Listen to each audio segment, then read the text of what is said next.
Voilà, maintenant, c'est Joanna qui va prendre la parole. Joanna, comme je l'ai dit brièvement tout à l'heure, est agente de projet chez Abrinar. C'est elle qui est responsable du dossier neige usée.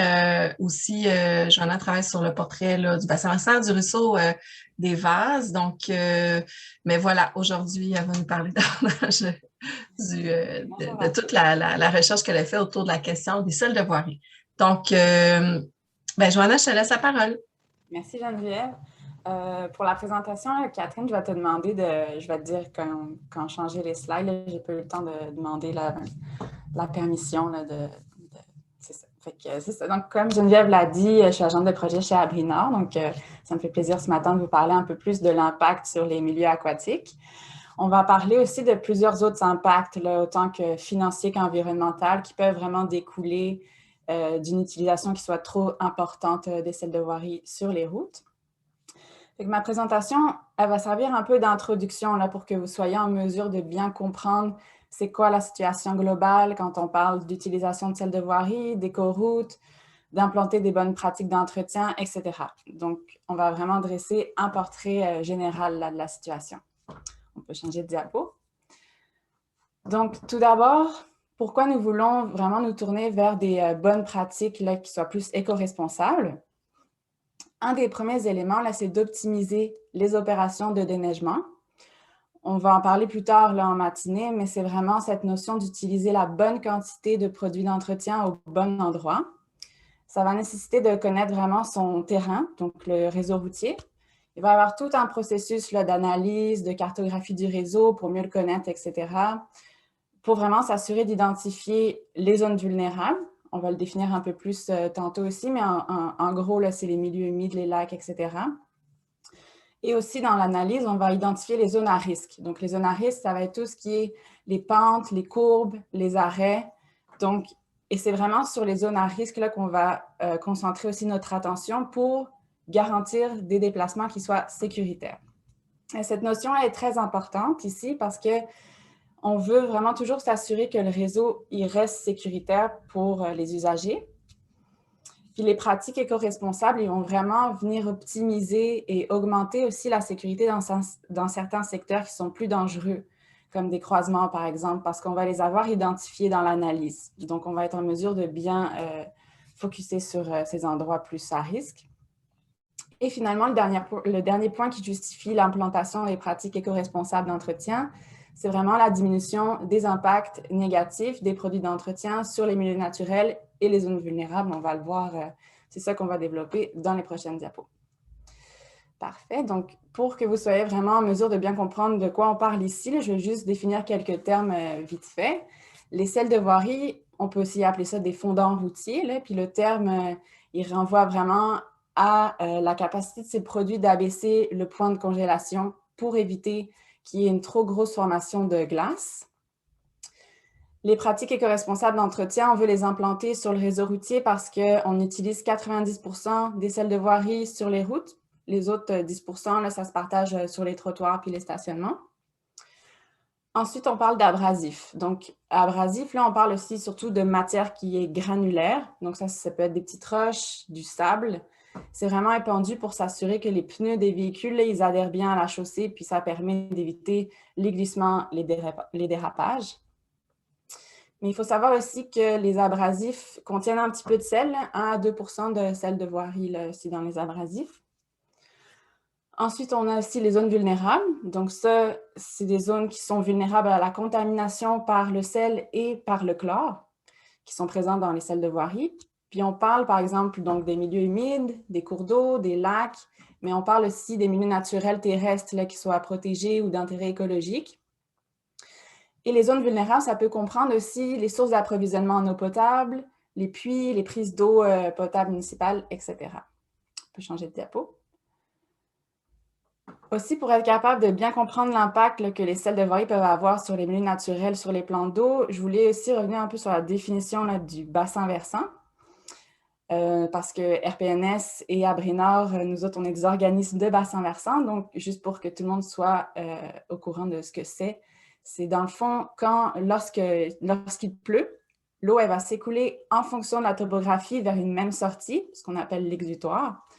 Et donc, en fonction des collines et des vallées, l'eau va s'écouler. Et par exemple, pour donner un exemple, une goutte d'eau peut tomber sur le haut de la colline, puis tomber d'un côté, mais se retrouver dans la rivière du Nord, ou tomber de l'autre et se retrouver dans la rivière Rouge. Donc, c'est vraiment toujours en fonction de la topographie du territoire. Et ça va être une notion qu'il va vraiment falloir prendre en compte quand on va vouloir implanter des pratiques éco-responsables, puis des infrastructures de gestion d'eau pluviale, etc. On peut passer à la prochaine diapo. Donc, comme j'ai mentionné précédemment, il y a plusieurs produits fondants des sels de voirie, puis leur composition, elle peut varier. Par exemple, ici, on voit qu'il y a du chlorure de sodium, donc lui comporte 60% de chlore, 40% de sodium. On a du chlorure de calcium qui est 64% chlore, 36% calcium, chlorure de magnésium, 74% chlore, 26% magnésium. Donc, on appelle ça des sels de voirie parce que le produit le plus souvent utilisé, c'est le chlorure de sodium. Mais en fonction de certains produits, on va avoir un impact négatif qui va être plus causé par les sels ou, dans d'autres cas, par le chlorure, mais c'est en général ces deux éléments-là qui vont avoir des impacts négatifs.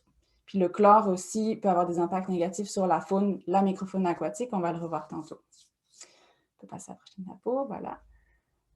Donc, on a commencé à s'intéresser au l'impact des sels de voirie, en fait, au début des années 2000, quand la loi canadienne sur la protection de l'environnement, elle a qualifié les sels de voirie comme pouvant être des substances toxiques, pardon.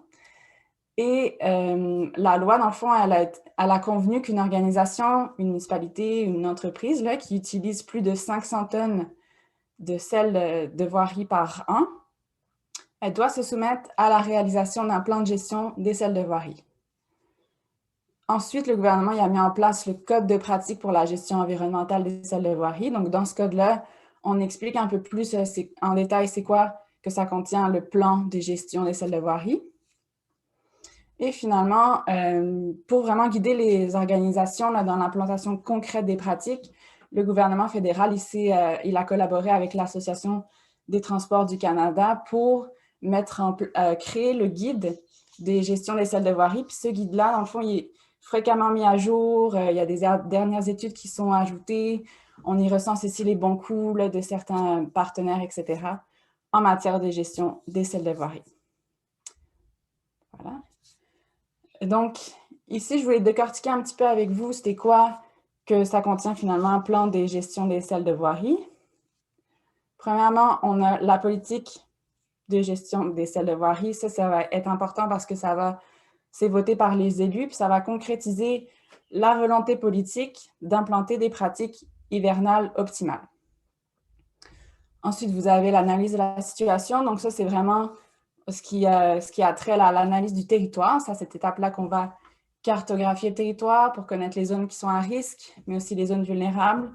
On va aussi collecter toute l'information qui entoure l'épandage, donc les matériaux qu'on a à épandre, les sites d'entreposage de sels de voirie, les sites d'élimination des neiges usées, etc.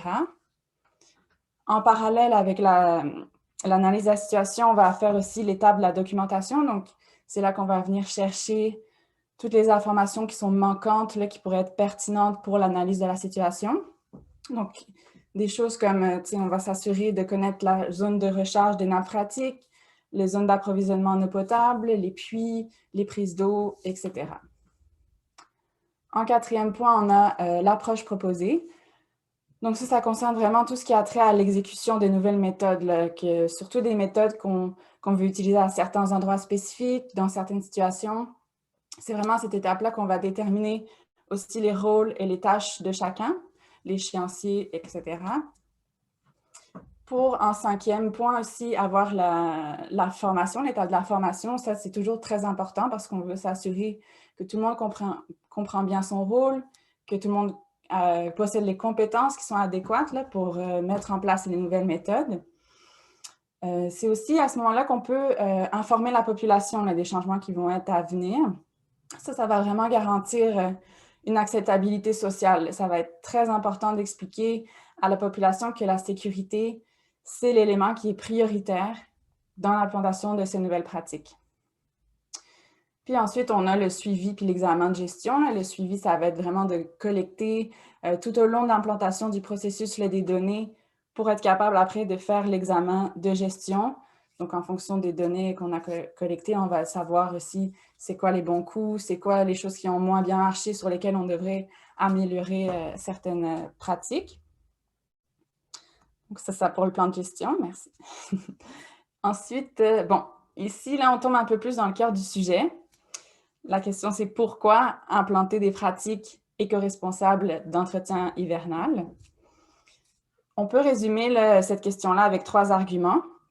Le premier, c'est la problématique du gaspillage des produits d'entretien. Donc, lorsqu'on fait un épandage qui n'est pas fait de manière optimale, les produits peuvent être perdus en bordure de chaussée. Deuxièmement, ces produits-là ils peuvent entraîner une pollution de l'eau, donc on va le voir, on va en reparler un peu plus tard là, dans les prochaines diapos. Et troisièmement, tout ça, ça va avoir un impact sur les habitats aquatiques, mais aussi sur les habitats terrestres. On peut passer à la prochaine diapo, merci. Donc, si je vais tenter un peu plus de vous parler là, des impacts sur les milieux naturels et aquatiques, on va décortiquer certains éléments là, parce que vous allez voir, c'est autant les sels de voirie que les abrasifs qui vont avoir des impacts négatifs sur les milieux aquatiques. Donc, un premier élément, c'est le transport des polluants. En fait, on parle ici de pollution qui est induite par les sels de voirie, qui contiennent du sodium et du chlore bien souvent. Lorsque ces produits-là ne sont pas appliqués, comme je l'ai dit précédemment, de manière optimale, ils peuvent être projetés en dehors de la chaussée puis se disperser. Puis en plus de ne pas être utilisés à leur plein potentiel, ils vont contribuer à ce qu'on appelle la mobilité des métaux lourds. Donc, sur le bord des chaussées, là, on va retrouver souvent des résidus, des polluants là, issus de l'activité automobile. Et malheureusement, le chlore, il va permettre la biodisponibilité de certains métaux lourds.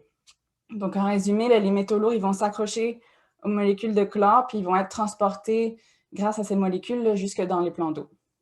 On peut passer à la prochaine.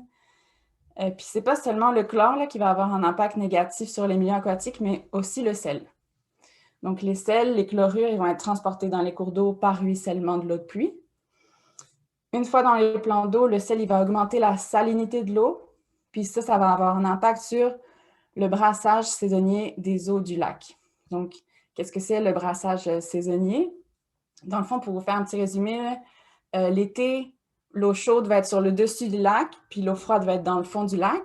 Puis l'hiver, ça va être le contraire. L'eau chaude va être dans le fond du lac, puis l'eau froide sur le dessus. Puis ce qui se passe, c'est qu'à chaque printemps puis chaque automne, les eaux se mélangent. Donc, l'eau chaude va au fond à l'automne, mettons, l'eau chaude va au fond du lac, puis l'eau froide sur le dessus. Et ça amène un brassage des eaux. Et ça a pour impact de vraiment réoxygéner les lacs. Mais lorsque l'eau est vraiment trop salée, le brassage, il ne se fait plus. Puis ça peut avoir des conséquences. Là, ça peut diminuer la quantité d'oxygène dans l'eau. Ça va entraîner une forte mortalité chez certaines espèces qui sont plus fragiles. Le sel aussi, il peut avoir des répercussions sur les milieux aquatiques, mais aussi sur les milieux naturels qui sont terrestres. On va avoir une augmentation du pH du sol qui peut aller jusqu'à 8,6. On peut aussi, dans certains cas, voir l'apparition d'une croûte de sel. Ça va faire diminuer la perméabilité du sol. L'eau va avoir du mal à s'infiltrer jusqu'aux racines. On observe aussi qu'il y a une diminution de la croissance végétale. Le sel, il va bloquer l'absorption du potassium, qui est un élément qui est indispensable pour la croissance des plantes. Puis, sans oublier aussi que le chlore, là, dans tout ça, va avoir aussi des impacts négatifs sur la végétation. On peut changer de diapo. Donc, une fois ces différents produits là, qui sont présents dans l'eau, ça peut être difficile là, pour les stations d'assainissement de traiter l'eau. Ça va prendre plus de ressources pour traiter l'eau parce qu'elle va être plus polluée. Ça va entraîner aussi une vulnérabilité là, au niveau des prises d'eau potable, mais aussi au niveau des puits, parce que les sels ils vont, dans certains cas, s'infiltrer dans le sol, puis ils peuvent contaminer les nappes phréatiques. Il peut aussi y avoir une accumulation de polluants là, dans certaines espèces aquatiques qui sont plus grosses, là, qui vont avoir une plus grosse bioaccumulation de polluants, qui peuvent peut-être être impropres à la consommation par après. Je peux changer de diapo. Les effets du chlore puis du sel, là, ils vont vraiment avoir un impact plus fort sur les milieux qui sont à faible débit, comme les lacs, les étangs en milieu humide. Puis le chlore, il va causer aussi un dérèglement des populations de la microfaune aquatique. Et ça va avoir des répercussions sur toute la chaîne alimentaire ensuite. Mais il y a certaines espèces qui sont exotiques envahissantes, là, qui vont aimer ces nouvelles conditions là, perturbées, puis qui vont prendre le dessus sur certaines espèces indigènes qui étaient là avant, puis que ces espèces indigènes-là, ils sont déjà chamboulées là, par tout le dérèglement de leur écosystème, donc ils vont être plus faibles. Les espèces exotiques envahissantes vont rentrer là, puis ils vont prendre le dessus. Ce qu'on va voir, c'est vraiment tout un débalancement des populations d'espèces. On va assister aussi à l'eutrophisation du milieu, c'est-à-dire que là, le milieu, il va vieillir prématurément, là, il va être peut-être plus d'algues, il va y avoir plus d'algues là, dans le lac, etc. Puis en plus là, de l'impact des sels de voirie, il va aussi avoir l'impact des abrasifs. Les abrasifs, ils vont pouvoir augmenter les matières en suspension dans l'eau. L'eau, elle va devenir plus trouble, il va y avoir des endroits où il y aura plus d'envasement. On va assister au colmatage des frayères. Donc, en fait, pour expliquer un peu ça, le colmatage des frayères, c'est que les abrasifs, surtout le sable ou la poudre de roche, là, les éléments vraiment fins qui vont se retrouver dans les milieux aquatiques, ils vont en quelque sorte le boucher là, les endroits où les poissons venaient frayer, donc venaient pondre, venaient se reproduire. Donc, ça va être difficile pour les poissons de retrouver des endroits pour se reproduire, puis le milieu va perdre une certaine qualité, là. On peut changer de diapo. Donc, on l'a vu, la qualité du milieu, elle va diminuer. On va avoir une perte d'usage récréotouristique dans certains cas, pour certains lacs, là, à cause du vieillissement prématuré. On peut aussi avoir des problèmes, comme je l'ai dit, d'espèces exotiques envahissantes. Ça peut nous amener à placer des actions, à mettre des actions en place pour prévenir la propagation. Donc, tout ça, ça va avoir des conséquences financières, évidemment. Ça va impliquer des dépenses. Il y a même des propriétés en bord de lac là, qui peuvent perdre de la valeur si le lac devient envasé et impropre à la baignade. Mais on sait aussi là, que le sel il peut être très dommageable pour les structures de béton. Ça peut causer une dégradation prématurée des ponts, par exemple. On doit aussi débourser pour l'entretien, l'excavation des fossés, parce que les fossés ils vont se charger de sédiments, ils vont se charger d'abrasifs, puis il va falloir venir creuser et excaver pour que les fossés conservent leur utilité. Et finalement, on a aussi le coût du traitement à la station d'assainissement des eaux qui va augmenter. Il va y avoir, parce qu'il va y avoir vraiment plus de sel dans l'eau qui va être chargé de polluants, là, donc ça va être vraiment plus difficile à traiter pour que l'eau soit potable. On peut changer de diapo. Donc, c'est pour ça qu'on a développé une clé décisionnelle ici pour outiller les administrations municipales lors de leur prise de décision là, sur le terrain.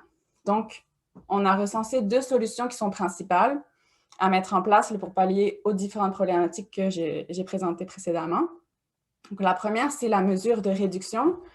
Donc, on va voir plus tard, mais la présentation de M. Brassard du ministère, là, elle va un peu plus nous informer sur qu'est-ce qu'une écoroute, puis comment bien la planter. Fait que je vais garder ce sujet-là pour plus tard, on va vous expliquer ça. Et on a aussi ajouté les mesures de prévention. Donc ça va permettre d'atténuer un peu l'impact négatif des abrasifs et des sels de voirie sur les milieux naturels. On peut changer de diapo. Donc c'est ça. Comme je l'ai dit pour cette présentation-là, je vais juste me contenter de présenter plus les mesures de prévention, puis on parlera plus tard des mesures de réduction. Les mesures de prévention laissent principalement de mettre en place des infrastructures de gestion durable des eaux de pluie, puis d'autres alternatives là, qui sont la réduction de sédimentation. Donc, ici, on proposait aussi surtout des infrastructures vertes là, qui permettent la rétention de l'eau. Donc, sur la photo de gauche ici, vous voyez ce qu'on appelle des noues végétales. Ça, ce sont des aménagements où l'on a implanté des végétaux qui sont résistants au sel. Et ces végétaux-là, ils vont filtrer l'eau qui est en bordure de chaussée et aussi les polluants. Donc, le but, là, c'est toujours de diminuer le ruissellement, la vitesse de l'écoulement. Et on peut les mettre là, dans des endroits stratégiques aussi. On peut mettre des bassins de rétention d'eau, des trappes à sédiments, des bernes filtrantes, etc., quand ce n'est pas toujours possible de mettre des écoroutes, par exemple. Pour réduire la sédimentation, on proposait aussi des petites roches au lieu du sable, parce que le sable, comme on l'a vu, ça va plus facilement s'acheminer dans les milieux aquatiques et ça va être plus difficile aussi à récupérer que la petite roche. La petite roche va être plus facile à récupérer et plus facile à réutiliser là, pour les prochaines saisons. Et aussi, on proposait dans les endroits stratégiques de mettre, par exemple, les endroits pour protéger les milieux humides, de la sédimentation, on pouvait mettre des pare-neige, peut-être pour éviter que la neige sale chargée d'abrasifs soit projetée dans le milieu aquatique. Ça va aussi faciliter le nettoyage au printemps. D'ailleurs, on proposait là, de faire un nettoyage printanier qui soit plus tôt, là, plus hâtif, surtout pour les endroits plus vulnérables, là, comme j'ai mentionné plus haut, là, les sources d'eau potable, milieux humides, etc. Donc, ce que je viens de vous présenter un peu, là, toute cette matière-là, elle va s'insérer dans le document d'information qu'on vous a parlé. Là. Ce document s'appelle « Déneigement, les pratiques éco-responsables ». Donc, dans ce document-là, vous allez vraiment trouver la clé décisionnelle et vous allez aussi pouvoir avoir plus d'informations sur les différents éléments que je vous ai présentés, les différentes problématiques, mais aussi là, sur des solutions à implanter, les écoroutes, etc. On explique aussi les mesures de prévention. C'est vraiment un document là, qui va être utile pour les travaux publics, pour les administrations municipales, mais c'est aussi un document que vous allez pouvoir faire suivre à vos citoyens, puis pour qu'ils aient vraiment une bonne idée de c'est quoi la situation actuelle et c'est quoi aussi les différentes problématiques. Comme ça va permettre de faire un petit travail de sensibilisation avec eux autres aussi. Donc, comme on l'a dit, là, le document il va être prêt très prochainement, puis ça va nous faire vraiment plaisir de vous le partager à vous tous quand il sera prêt. Donc voilà, ça termine ma présentation.